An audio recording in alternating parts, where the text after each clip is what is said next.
Pourquoi il faut prier avant de sortir de chez soi? Bien-aimé, ouvre bien ton esprit à ce que je vais te dire. Le monde dans lequel nous vivons aujourd'hui n'est plus comme avant. Il est devenu dangereux, rempli de pièges visibles et invisibles. Les hommes, pour avoir de l'argent, du pouvoir ou de la gloire, sont capables de faire des sacrifices terribles, des pactes avec le diable, des offrandes de sang, des malédictions lancées sur des innocents. Tout cela pour réussir dans ce monde passager. Si Dieu ouvrait tes yeux spirituels, ne serait-ce qu'une minute, tu refuserais de sortir de ta maison sans prier.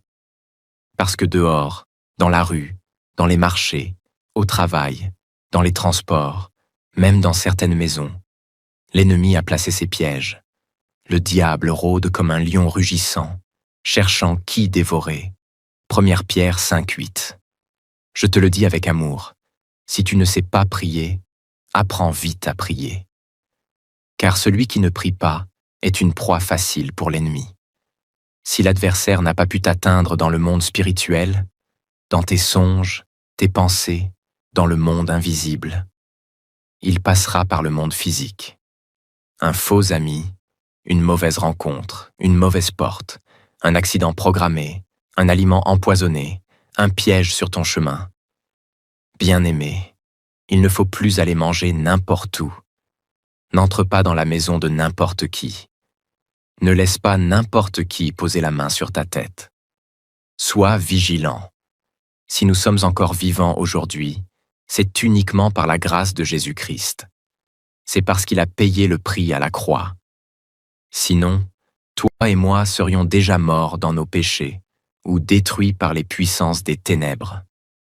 Car les forces démoniaques sont déchaînées.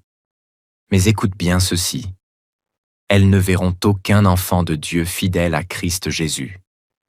Elles tomberont dans leur propre piège, elles mangeront leur propre chair, elles boiront leur propre sang, comme il est écrit. Ils se battront entre eux-mêmes. Ésaïe 49, 26. Et toi qui penses que les fétiches protègent, réfléchis bien. Si les fétiches avaient vraiment le pouvoir de sauver une âme, pourquoi les plus puissants féticheurs, sorciers, occultistes abandonnent-ils tout pour suivre Jésus-Christ? Pourquoi des satanistes de haut niveau renoncent-ils à Satan pour se réfugier en Christ? Parce qu'ils ont compris une chose. Il n'y a que Jésus qui sauve.